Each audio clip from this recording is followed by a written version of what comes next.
So I'm joined by Professor Andrew Arai from the National Institutes of Health. Professor Arai, welcome. Can you tell us what's been the highlight of the meeting for you so far today? Well, this meeting, I think the highlight is the quantitative perfusion work.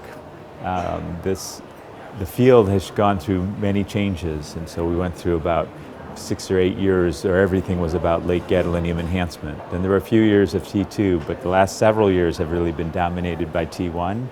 And now we have the next new quantitative measure.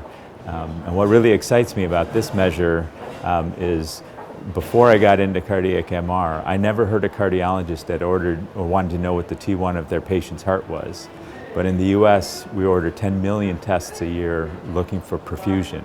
And we've been able to give qualitative perfusion, but now we seem to be on the edge of practically giving quantitative perfusion results in near real time.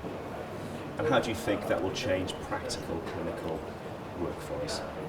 Well, we've seen from the PET literature that quantitative measures are more accurate than qualitative interpretation of other nuclear technologies.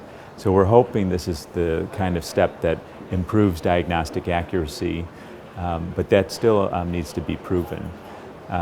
We also hope that these quantitative measures make it more reliable for new people in the field to interpret studies.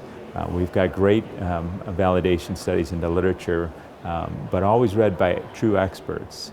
And things tend to disseminate at a lower level and the results diffuse out with time. We've seen that in the nuclear results, we've seen it in echo, and there's a risk of that in MR. But if the quantitation can make it easier for people, that'll be great. But again, that also needs to be proven. Thank you very much for your time. Okay.